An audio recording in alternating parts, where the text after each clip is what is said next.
infrastruktur sudah dikerjakan pol-polan ya oleh Pak Jokowi. Sekarang tetap dilanjutkan, tapi kita tahu bahwa Pak Jokowi itu bapak infrastruktur lah.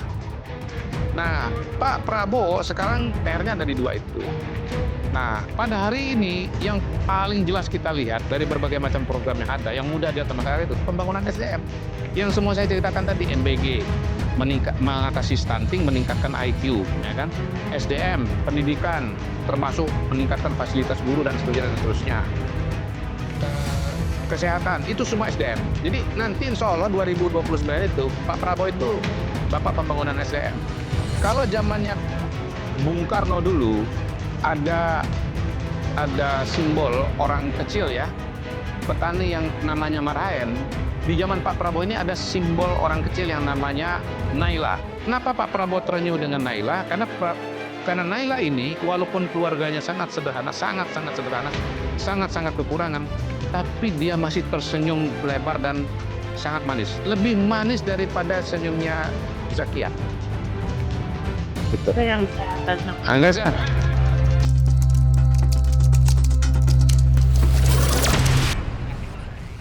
Halo, selamat datang kembali dalam Penjaga Harapan bersama saya Zakia Arfan. Ini adalah merupakan ruang bincang yang mencoba meraba denyut nadi kebijakan dari balik jendela istana. Dan kali ini sudah hadir bersama kita, sudah ada Wakil Kepala Staf Kepresidenan Indonesia, Dr. Muhammad Kodari. Selamat pagi, siang, sore, malam, Mas Kodari. Halo. Selamat malam, apa kabar? Baik. Mas Kodari, Iya. sehat? Alhamdulillah. Saya kenal Mas Kodari ini sebenarnya sudah bertahun-tahun yang lalu, ya. tapi bukan sebagai bagian dari pemerintah. Ya. Dulu berdirinya di tengah nih, sebagai pengamat. Ya. Dan sekarang masuk dalam lingkup pemerintahan. Ya. Ini keinginan dari hati, Ya. atau dibujuk rayu begitu ketika jadi masuk ke pemerintahan? Takdir. Iya. Dirinya kayak gimana coba? Jadi begini, saya ini kan memang peneliti, pengamat, terus kemudian juga aktivis. Jadi berpuluh-puluh tahun saya berada di luar, ya pengusaha juga sebetulnya. Nah, saya sudah tahu karena saya itu peneliti bidang politik, kebijakan publik, suatu saat ada kemungkinan saya masuk ke dalam pemerintahan. Dari lama itu berarti sudah ada?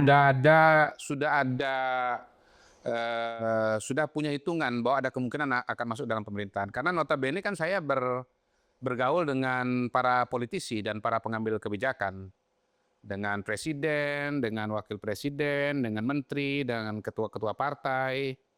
Dan sebetulnya sebelum masuk ke pemerintahan seperti sekarang ini, Zakia, saya juga sudah sering memberikan masukan dan saran berkaitan dengan kebijakan pemerintahan. Beberapa ide dan gagasan saya diakomodasi.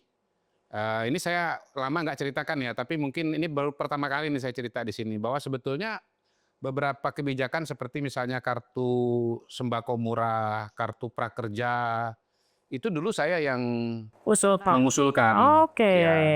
Nah, Dan kalau itu akhirnya juga sudah dilakukan begitu ya? kartu prakerja itu misalnya kenapa saya munculkan pada waktu itu, saya komunikasikan dengan Presiden Jokowi pada waktu itu, karena saya melihat tenaga kerja kita itu yang nganggur itu sebetulnya ada dua macam ya. Pertama yang memang menganggur karena katakanlah ya tidak mencari pekerjaan atau misalnya unskill gitu ya. Mungkin jadi waktu itu saya melihat begini, orang nganggur itu bukan dia nggak mau kerja, tapi karena dia kurang skill. Jadi mungkin dia perlu diberikan suatu skill tambahan. Nah, karena itu dia difasilitasi dengan kartu prakerja. Nah, alhamdulillah akhirnya kartu prakerja juga bermanfaat ya waktu zaman Covid.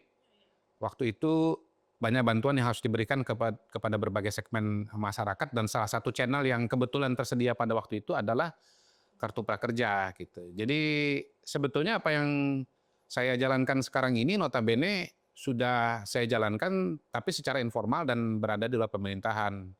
Kalau sekarang sudah masuk ke dalam, jadi ya tahu lebih banyak, lebih punya akses dan bisa memberikan saran dengan lebih sistematis. Dari sekian banyak pemerintahan yang pernah diberikan saran begitu ya Mas Kodari, kenapa pemerintahan Prabowo sekarang ini akhirnya memantapkan untuk ya udahlah bergabung lah gitu?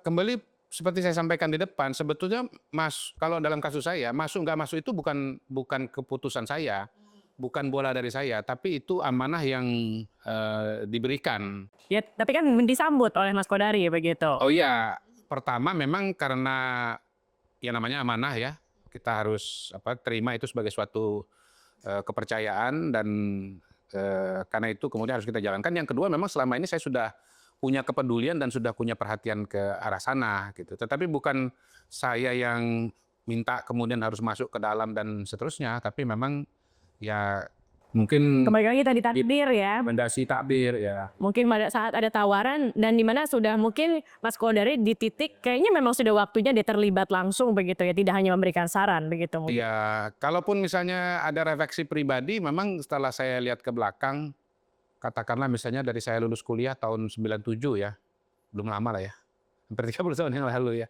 Memang ada fase-fase kehidupan, jadi ada fase di mana saya jadi peneliti, jadi aktivis, lalu ada fase di mana saya kemudian jadi pengusaha, begitu ya.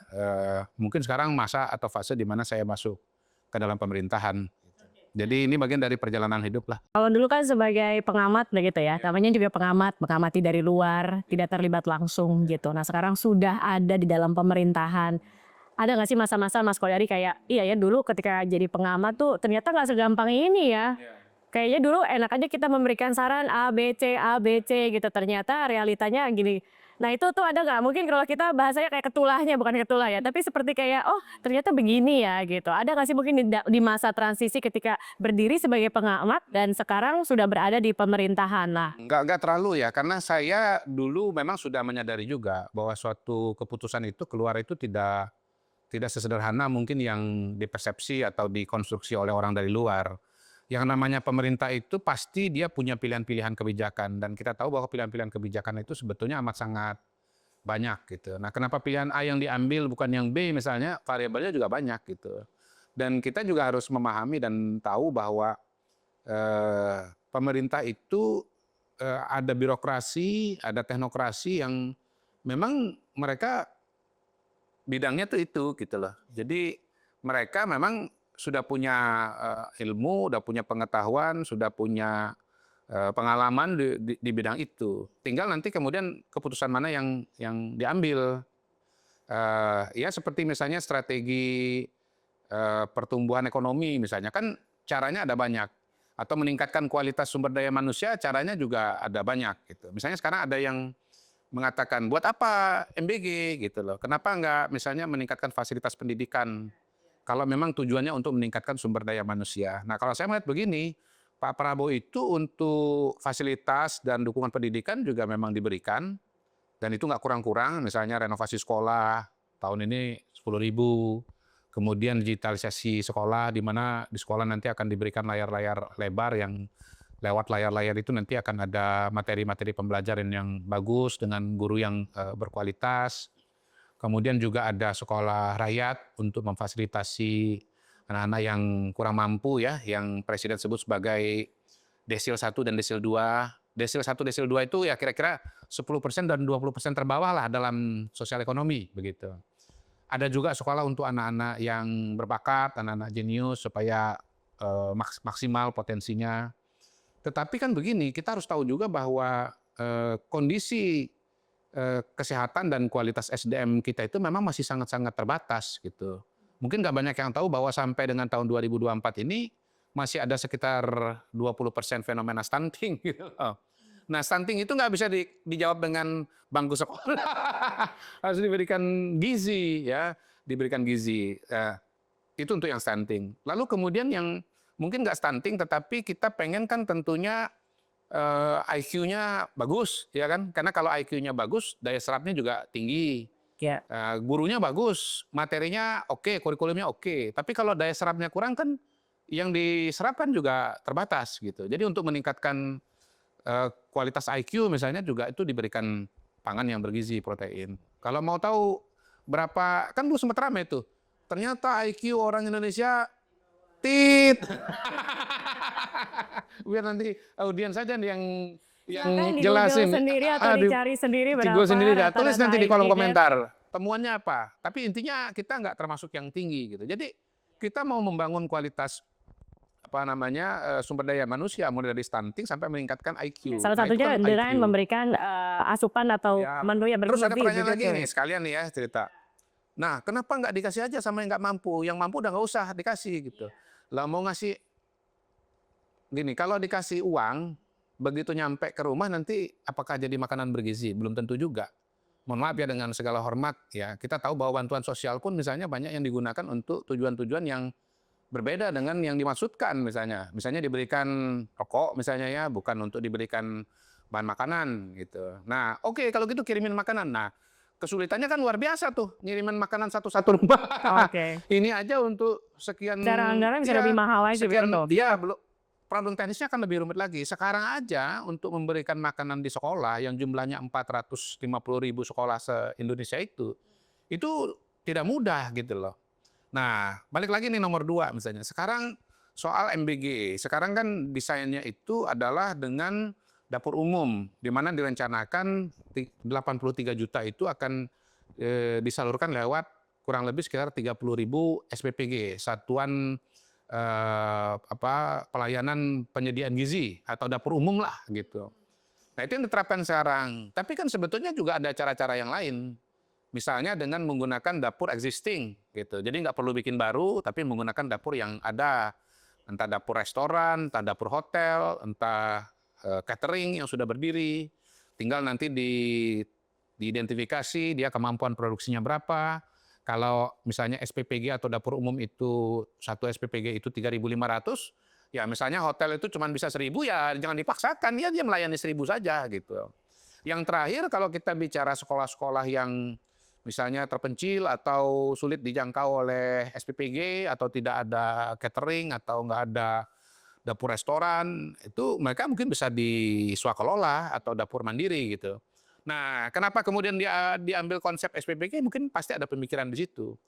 Nah, kalaupun misalnya belum berjalan dengan maksimal, ya pemerintahan juga akan melakukan evaluasi, akan ada masukan-masukan gitu. Terus terang sekarang ini kan sedang berjalan tuh masukan-masukan itu gitu loh, bahwa SPPG harus punya variasi BGN sebagai penyelenggara MBG harus punya opsi instrumen yang lain untuk menyalurkan MBG, menyelenggarakan MBG selain SPPG gitu. Jadi saya kalau dari awal nggak naif sih. Saya bukan pengamat yang naif ya dan pengamat yang berumah di atas angin gitu. Saya pengamat yang menjejak kaki dan menjejak bumi gitu. Dan karena saya bergaul dengan para pengambil keputusan, jadi saya punya bayangan tuh dinamika-dinamika kebijakan yang ada. Ya, jadi saya nggak kaget gitu kalau masuk ke dalam. Clueless lah ya, udah hal-hal seperti ini sebenarnya sudah terbaca, sudah bisa terbayangkan seperti apa ketika masuk. Ini cocoknya mungkin jadi menteri juga, karena kan pemahamannya juga mendalam. Kalau saya perhatikan tadi kan bisa menjelaskan program-program dengan baik dan detail. Ini mah udah levelnya menteri. Jadi pertama kali ketika dikasih amanah di KSP nih gitu ya. Nah itu Mas Kodari merasa ya sesuai lah begitu atau kayak kayaknya bukan tempat gue dan nih gitu. Ya pertama kalau saya kan mengembalikan semua ini dari sikap mental saya dari awal sudah menempatkan bahwa posisi apapun. Jadi bahasa saya begini, saya ini bisa di dalam, bisa di luar. Ya, saya udah ada rasa-rasa tuh. Kayaknya tahun ini ada kemungkinan ke dalam. Ada rasa-rasa tuh. Ya dengar-dengar juga lah. Cuma kan saya nggak tahu persis. Namanya kebijakan publik itu kalau bahasa saya itu barang langit. Barang langit ya, barang langit. Jadi kita nggak, itu sesuatu, kalau pakai istilah stoik gitu ya, itu kan ada sesuatu yang kita kendalikan, ada yang tidak bisa kita kendalikan. Kita tuh berpikir dan mengerjakan yang bisa kita kendalikan saja. Kalau nggak bisa kita kendalikan, ngapain dipikirin gitu. Jadi ya saya udah, kalau di dalam saya siap, menyiapkan diri, kalau saya di luar juga saya harus siap gitu. Nah saya kalau masuk ke dalam, di posisi apapun juga saya meyakini itu yang terbaik yang diberikan oleh Yang Maha Kuasa kepada saya gitu. Jadi begitu diamanahkan ke situ ya saya jalanin aja. Nggak ada ragu lah ya. Enggak. Nah, setelah saya masuk ke dalam, dibaca-baca juga perpresnya, oh kayaknya ini agak deket ya dengan apa yang saya lakukan selama ini gitu loh. Jadi saya kalau ada masalah saya kasih catatan, saya kasih usulan. Itu saya sudah lakukan bertahun-tahun. Mungkin juga saya ada di tempat ini karena mungkin yang naruh saya di situ, udah tahu kelakuan saya dulu itu. Kodari itu hobinya Jadi udah atau sesuai kerjaannya, sebenarnya ya. Oke. mencatat, kasih masukan, kasih saran, gitu. Dan dia nggak naif, dia itu punya perspektif lapangan dan biasanya pakai data. Nah, terus terang sampai hari ini pun juga saya masih menjalankan itu. Malah sekarang lebih banyak ya, karena kan dengan posisi yang formal, lalu sebagai wakil kepala staf kepresidenan, KSP itu kan tupoksinya adalah monitoring, evaluasi, lalu kemudian Baru mau debottlenecking. ditanya nih, mungkin belum banyak yang mengerti sebenarnya KSP itu apa sih tugasnya lah gitu, dan apa mungkin ada yang berbeda nggak KSP di zaman pemerintahan Pak Prabowo Gibran ini dibandingkan dengan pemerintahan sebelumnya? Kurang lebih sama. Jadi tugas utamanya itu adalah untuk monitoring, evaluasi, dan debottlenecking. Debottlenecking itu menyelesaikan sumbatan-sumbatan ya kalau ada. Kalau suatu kebijakan gitu ya. Misalnya ada suatu situasi di mana kok nggak jalan gitu. Nanti bisa ceritakan beberapa peristiwa. Jadi monitoring, evaluasi, dan debottlenecking dari program-program prioritas nasional dan monitoring juga isu-isu strategis. Gitu. Nah, itu sesuatu yang Sifatnya berarti memberikan rekomendasi. rekomendasi, tapi juga mengkoordinasikan, mempertemukan berbagai KL, kementerian, kelembagaan, KSP biasa mengadakan rapat koordinasi. Misalnya sekarang ini kalau berkaitan dengan pembangunan rumah sakit tipe C dan tipe C ya di kalau nggak salah 66 kabupaten kota. Jadi Pak Prabowo ini kan ingin membangun sumber daya manusia kita, ya. Nah, membangun sumber daya manusia itu ya dari segi apa? Dari segi gizi, dari segi kesehatan, dari segi pendidikan, ya. Kalau bicara kesehatan kita punya cek kesehatan gratis, punya pembangunan rumah sakit, gitu ya. Kalau cek kesehatan gratis memang betul-betul baru di era Pak Prabowo dengan maksud dan tujuan untuk preventif ya. Jadi kita mengalami pergeseran paradigma nih dari kuratif menjadi preventif. Nah, kenapa preventif? Kalau preventif itu kalau teridentifikasi dari awal, misalnya darah tinggi, kalau diketahui dari awal, lalu kemudian tertib, mudah-mudahan nggak jadi penyakit jantung gitu misalnya. Masih bisa cari solusi diperbaiki lah begitu ya. Diperbaiki gaya hidup, kasih obat dan yang lain-lain ya. Potensi orang cuci darah itu bisa dicegah dari awal kalau dia diabetesnya terkendali. Atau bahkan misalnya kalau dia sudah perbatasan menuju diabetes, kan diabetes kan ada tingkatannya kan. Sebelum diabetes kan pradiabetes dulu nih gitu. Nah, begitu tahu pradiabetes, gaya hidupnya mungkin misalnya diubah gitu. Maka kemudian nanti dia tidak sampai diabetes dan apalagi cuci darah. Untuk diketahui dari hasil CKG yang sudah berjalan sekitar 5 jutaan, sudah ada data awal nih. Ini saya dapat kiriman dari Pak Menkes bahwa 2 penyakit besar itu adalah jantung dan diabetes gitu. Satu lagi kalau nggak salah apa ya? Ginjal. Stroke. Ya, itu 3 penyakit. Dan ini 3 penyakit yang menghabiskan biaya sangat besar. Nah, BPJS Kesehatan kita tekor tiap tahun.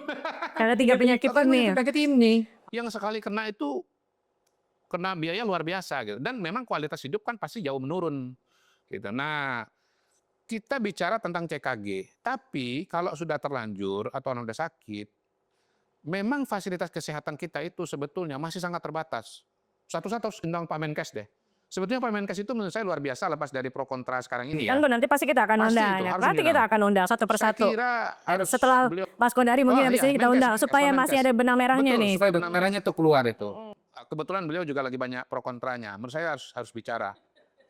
Kenapa pro kontra itu biasa? Bukan saya yang bicara, ini Mas Kodari yang bicara. Ini saya mau Tapi ngomong sama memang media iya, ya, sama publik memang. gitu ya, sama Ini kan teman-teman banyak bikin rame kan teman-teman kemarin. kabinet ya. Pro kontra itu nggak apa-apa, biasa aja sebetulnya gitu. Tinggal kita bisa menjelaskan dengan sebaik-baiknya. Gini loh, di republik ini atau manusia ini kita tuh nggak mungkin 100% setuju tuh nggak ada itu. Pasti Setiap ada yang nggak kebijakan setuju. tidak bisa memuaskan, Nggak bisa memuaskan semua pihak. Iya. Ya. Tapi kan Karena cara itu, penyampaian itu mungkin yang karena harus itu lebih dilakukan komunikasi. baik. Yang masalah itu kalau nggak ada komunikasi, gitu. Makanya Pak Presiden kan mengatakan harus komunikasi. Gitu. Itu tar dulu, Terus dikasih data. bicara Menkes nanti dulu, kita balik lagi nih. Balik ya. Jadi Presiden Prabowo itu dan Pak Menkes ini, kebetulan Pak Menkes ini kan dari zaman Pak Jokowi kan melanjutkannya. Itu ternyata fasilitas kesehatan kita itu sangat minim di banyak daerah. Misalnya soal cath lab, laboratorium kateter ya, untuk kan begini, kalau kita mau tahu orang itu ada sumbatan atau tidak, itu caranya macam-macam. Ada di potret. Nah, paling akurat tuh kalau di kateter masukkan cairan Untuk yang dilihat ada di berapa layar persen. kelihatan. Ya, di mana penyumbatan itu karena dia ada aliran cairan itu akan kelihatan tuh. Nah, kalau misalnya teridentifikasi, langsung diberikan tindakan yang namanya pemasangan ring untuk buka sumbatan tadi. Itu se-Indonesia cuma ada berapa gitu. Saya lupa, saya takut salah ngomong ya. Nanti lebih baik nggak ngomong daripada salah. Dalam konteks ini ya. Tapi jauh daripada yang dibutuhkan. Dari berapa? 500 kabupaten kota di Indonesia. Jadi akhirnya peralatan ini dilengkapin. Nah, rumah sakit kita juga sebetulnya banyak daerah-daerah yang terpencil itu nggak punya rumah sakit yang memadai. Nah, orang sakit jantung kalau nggak ditangani dengan cepat, dia berpulang ke rahmatullah gitu. Karena penyakit jantung itu punya golden time-nya kan, maksimal kalau nggak salah 6 jam tuh gitu. Makin lama makin Kemungkinan untuk bisa bertahan kemungkinan pulihnya hidupnya makin kecil kaya. gitu. Nah, kita ini negara yang sangat besar, sebagian kepulauan. Nah, misalnya rumah sakitnya ada di Kendari, sementara yang bersangkutan sakitnya misalnya di Pulau Buton. Di Pulau Buton nggak ada fasilitas. Ya keburu berpulang ke rahmatullah itu. Nah, itu yang dilengkapi oleh pemerintah. Gitu. Kalau kata Pak Menkes, menghadap yang kuasa. Saya nggak mau bahas dulu, nanti bahas sama Pak Menkes aja biar Pak Menkes yang bisa ngejelasin ini. Mas Kodari Kemudian begini, mancing-mancing ini terus contoh nih. lagi nih ya. Tapi Setelah fasilitasnya ada, saya ini mau menceritakan mungkin kita fokus dulu ilustrasi bagaimana tadi pertanyaan di awal. Sebetulnya mengambil kebijakan publik itu gampang atau sulit? Apakah sesederhana itu? Saya lagi cerita nih bahwa ini nggak sederhana gitu ya. Oke, sekarang fasilitasnya ada, fasilitas alat bisa dibeli. Sekarang ada nggak yang mengoperasikan? SDM-nya lagi SDM-nya, dokternya ada nggak? Gitu. Nah, dokternya itu kalau hitungan Pak Menkes, itu kalau pakai sekolah kedokteran yang ada, dengan berbagai macam aturan yang ada dan seterusnya, itu nggak akan ngejar tuh sampai beberapa puluh tahun ke depan. Makanya beliau datang dengan terobosan kalau nggak salah pendidikan yang berbasis rumah sakit. Ini saya bukan berusaha menjelaskan secara detail ya, nanti posisinya Pak Menkes. Yang saya cerita ini adalah pilihan-pilihan kebijakan. kebijakan. Oke. Ya, bagaimana kebijakan itu harus diambil. Nah, pertanyaannya begini, apakah Pak Menkes menggunakan instrumen yang ada sekarang ini, model yang ada sekarang ini, menunggu beberapa tahun ke depan, mudah-mudahan tercapai, dan tiap tahun ada sekian ribu, sekian puluh ribu yang meninggal gara-gara itu. Atau beliau mengambil tindakan, ya, membuat sebuah mekanisme baru yang mudah-mudahan bisa ngejar itu. Katakanlah nggak tahun depan, tapi 2 tahun, 3 tahun, lebih cepat lah. Artinya dalam jangka pendek ini harus dikejar, ketimbang memikirkan bagaimana perencanaan jangka panjangnya. Bukan semuanya dipikirkan. Iya, tapi maksudnya dalam saat ini kondisinya diperlukan adalah jangka Maksud saya pendeknya. kalau jangka panjang ada risiko A, dalam jangka pendek B, dalam jangka pendek ada risiko B gitu. Nah, pengambil kebijakan itu seringkali dihadapkan pada situasi itu. Masing-masing ada kelebihan kekurangannya. Nggak ada tuh kebijakan publik yang 100% bagus semua, kemudian 100% jelek semua. Sehingga pilihannya, ya jelas A dong gitu loh. Nggak ada itu. Paling lagi tadi kan, tidak memuaskan semua pihak. Dan harus dilihat urgensinya mana yang kemudian harus Contoh lagi diambil. nih, ya, ini lagi ini. Kenapa keuangan kita berat? Salah satunya subsidi. Subsidi kita besar sekali, terutama BBM. Tapi subsidi paling besar itu bukan minyak, gas. Yang jadi LPG, yang jadi bahan masak ibu-ibu rumah itu. tangga. Iya, rumah tangga itu. Dan industri juga ya. Tapi salah satu yang terbesar kan konsumsi ibu rumah tangga atau ya rumah tangga lah, bukan cuma ibu rumah tangga gitu. Buat masak itu yang hari-hari itu. Nah, kenapa itu problem? Karena kita mayoritas impor.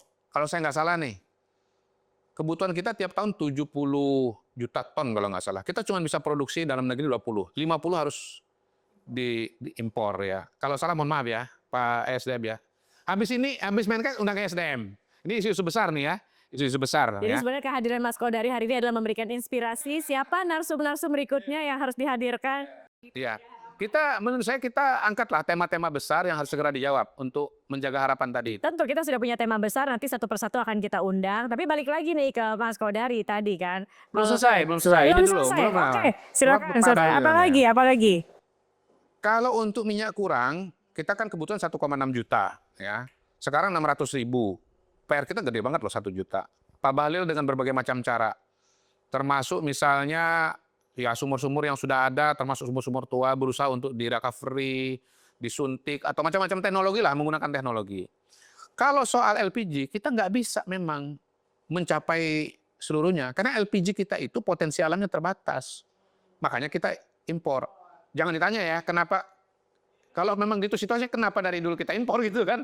Kenapa kita nggak pakai yang ada gitu? Atau instrumen yang lain? Mencari alternatif lainnya. Nah, pada hari misalnya. ini ada alternatif yang lain yang namanya dimethyl ether. Dimethyl ether itu adalah gas batubara dari batubara. Batubara diubah jadi gas. Tetapi ongkos untuk konversi batubara jadi gas ini ya ada mahal, ada yang lain-lain dan seterusnya. Jadi bukan nggak mau, bukan nggak ngerti. Opsi itu tidak selalu tersedia. Pada titik tertentu dia dilema, gitulah. Jadi itulah situasi dan kondisi yang dihadapi oleh pemerintahan. Tapi yang penting begini, mungkin setelah cerita berbagai macam pro kontra dan dilema tadi, saya mau bercerita kepada pemirsa itu begini. Pak Prabowo ini, kalau hemat saya, dia itu poinnya 3. Kalau boleh nih ya, ini versinya Kodari nih. Saya tenang, saya nggak ngomong astacita, karena itu agak rumit nanti ya, dibilang orang normatif segala macam. Ini saya pakai cari bahasa yang sederhana. Pertama, Pak Prabowo itu ingin Indonesia itu jadi negara maju. Ya.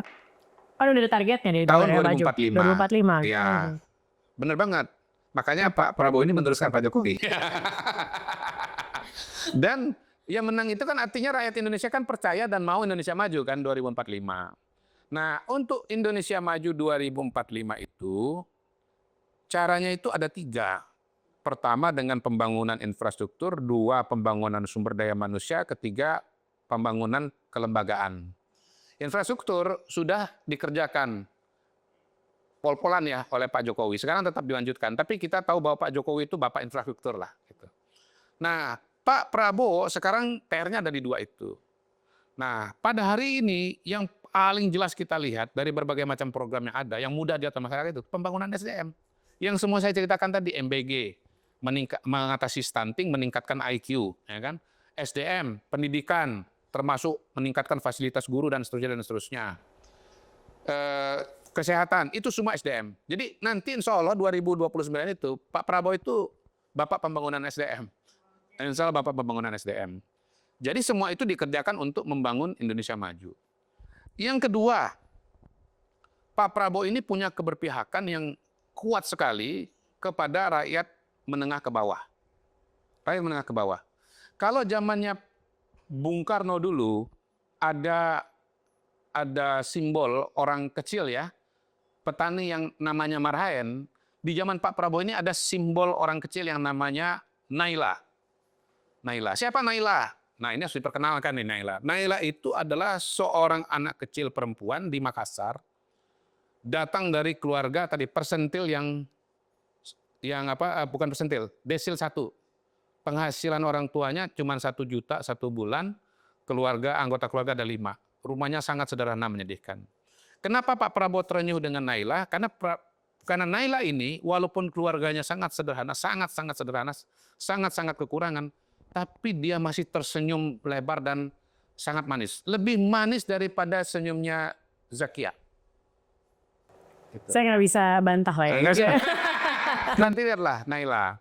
Jadi Pak Prabowo itu kalau bicara semua kebijakan publik, saya membayangkan nih ya. Mudah-mudahan suatu saat bisa ngundang Pak Prabowo di sini ya. Bisa tanya langsung. Amin. Di kepalanya Pak Prabowo itu terngiang-ngiang wajahnya Naila. Beliau menyatakan tuh dalam kita saudara-saudara sekalian lihat Naila. Saya sangat tersentuh. Seorang Naila begitu punya tapi senyumnya masih begitu lebar. Kita harus berjuang untuk Naila. Jadi Pak Prabowo ini kalau misalnya ditanya ideologinya apa? Ideologinya apa? Kalau saya sebutnya Nailaisme. Nah, yang Ya, mana? nihilisme ya. Kan Pak Prabowo dengan Bung Karno ini kan agak mirip-mirip nih. Kalau pidato ya penuh dengan Berorasi penuh dengan semangat, semangat, membakar bergelora, semangat. membakar semangat, patriotisme, ya kan, harkat martabat bangsa, gitu. Bajunya juga sama, kantong empat, mic-nya juga sama, gitu ya, pakai kopiah. Bung Karno abad 21. Bung Inspirasinya Karno, mungkin ya. iya, itu adalah Bung Karno. Semangat patriotismenya Pak Prabowo. Nihilisme. Nah, jadi beliau kalau diperhatikan program-program seperti MBG, kemudian CKG, ketahanan pangan itu ditujukan kepada kelompok ini. Terakhir kan ada pro kontra tuh soal cadangan beras kita yang 4 juta itu, yang apa namanya, di mana petani dibeli gabahnya dengan harga fix 6.500. Itu untuk meningkatkan nilai tukar petani. Nilai tukar petani itu adalah nilai tukar modal yang dia keluarkan dengan nilai yang dia terima. Kalau di bawah 100 itu berarti dia tekor. Kalau di atas 100 berarti dia profit atau untung. Nah, Pak Prabowo ingin petani kita sejahtera. Kenapa? Satu, ya memang ketahanan pangan kan dari petani. Kalau nggak ada petani, bubar kita. Jepang aja lagi pusing nih sekarang. Karena produksi beras dalam negeri mereka kan terbatas dan karena itu harganya sangat sangat mahal. Saya hitung-hitung kalau nggak salah kemarin itu harga beras di Jepang itu 100.000 1 kilo. Iya, sekarang 100.000 1 kilo. Nah yang kedua, ya karena memang Pak Prabowo tahu bahwa petani kita itu, mohon maaf ya, dari kalangan yang kurang mampu itu, yang miskin itu. Jadi ini adalah pembelaan Pak Prabowo kepada para petani. Gitu. Nah ini kan diserang kan, wah itu menimbulkan instabilitas harga. Ya sejauh ini sih harga stabil gitu.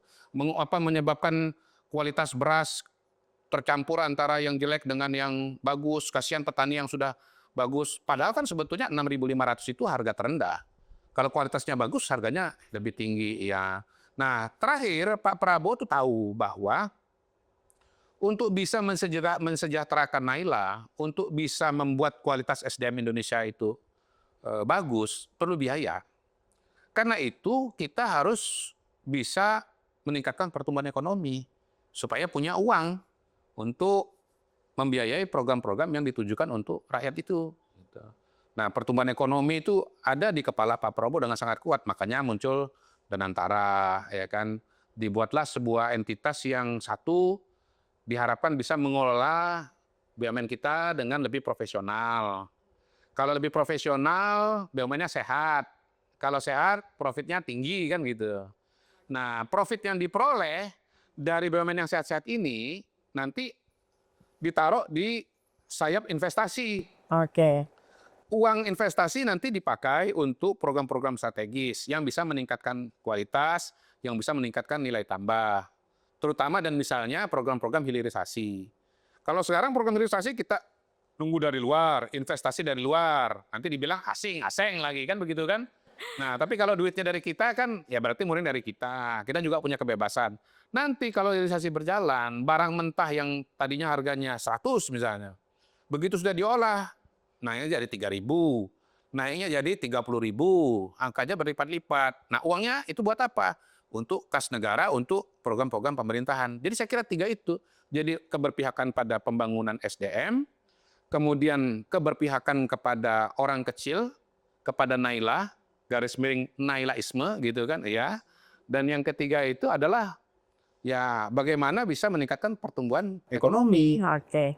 Jadi sebenarnya itu kalau kita melihat bagaimana arah ini Indonesia mau arah dibawa pemerintahan Pak Prabowo, mau dibawa kemana sih Indonesia oleh pemerintahan Prabowo ini secara garis besar 3 itu tadi. 3 itu ya. Versinya Mr. Q ya. Mr. Q. Nah, kalau versi narasumber yang lain ya Allah masawab ya. Jadi ini kan asumsi masing-masing atau tergantung dari penilaian, cara saya membahasakan, analisa masing-masing.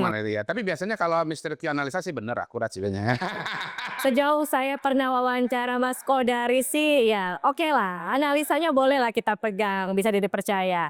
Oke, jadi itu ya sebenarnya lebih ke pengembangan SDM tadi dan kalau kita lihat sebenarnya banyak komponen dari sisi ya makanan bergizi tadi termasuk untuk peningkatan gizi ya, untuk sumber daya manusia, kemudian pendidikan dan lain-lain, rumah sakit, kesehatan. Ini sebenarnya faktor semua di mana memang ekonomi gitu ya. Nah, nomor 2 dengan nomor 3 saya tambahkan sedikit, itu beliau kembalikan kepada akar akarnya di konstitusi kita, pasal 33.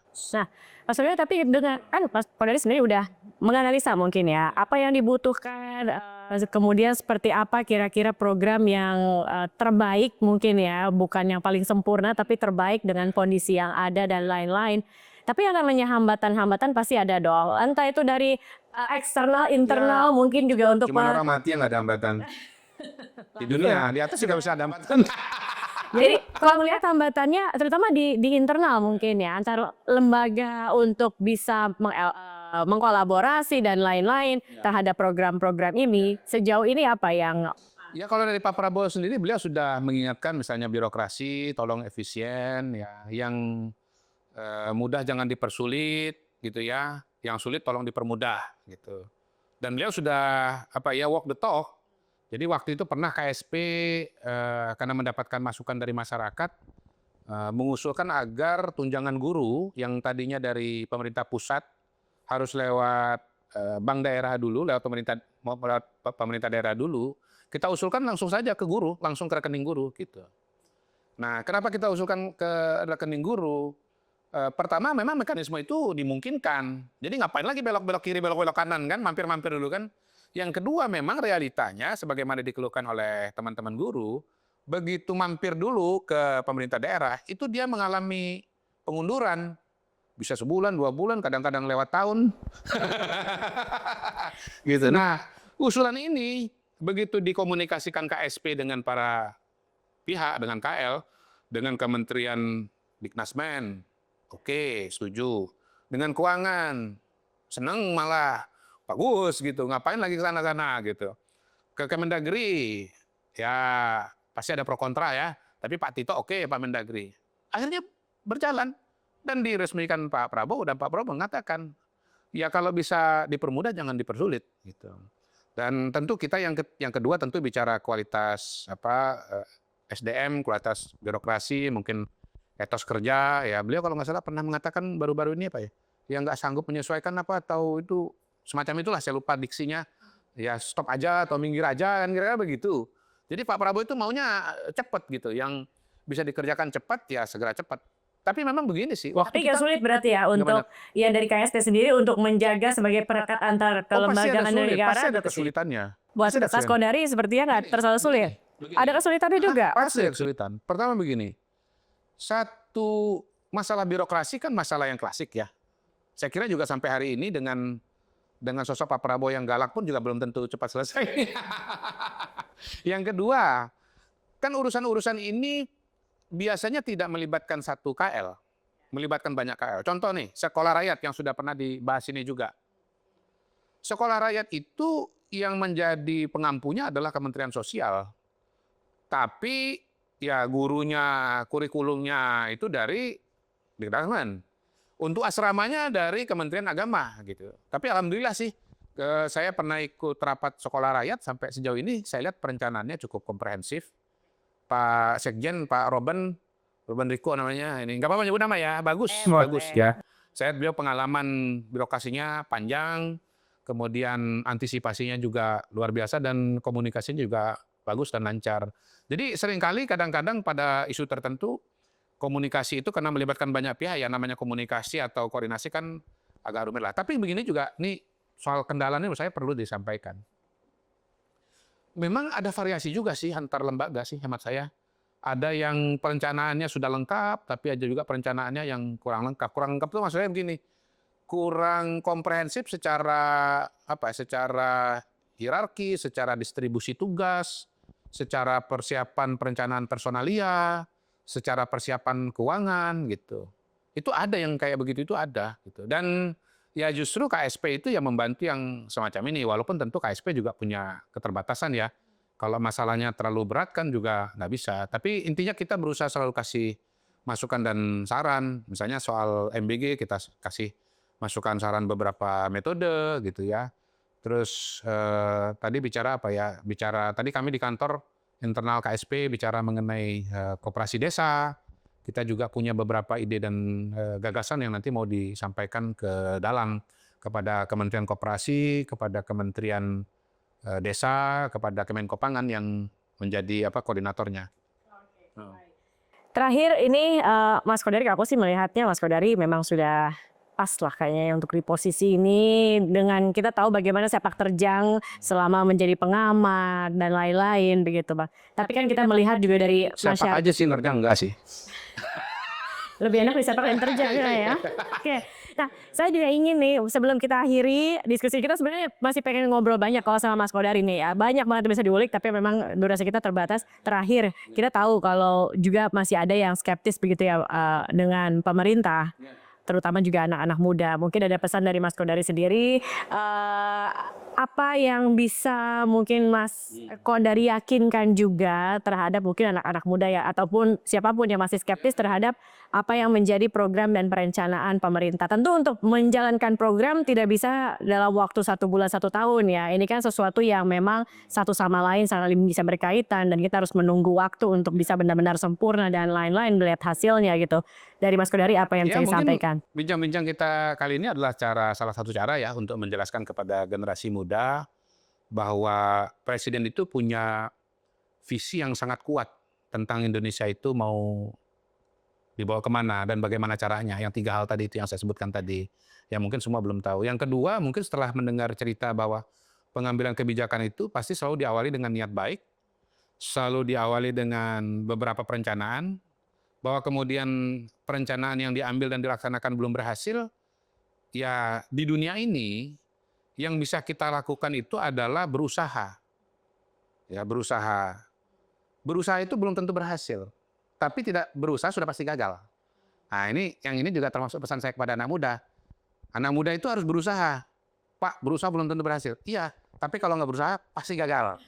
Gitu. Jadi Anda harus berikhtiar sebaik-baiknya dalam ruang kemampuan Anda. Ingat tadi yang di depan saya sampaikan bahwa di dunia ini ada 2 macam urusan yang bisa kita kendalikan dan yang bukan tidak bisa kita kendalikan, alias berada di luar kemampuan kita.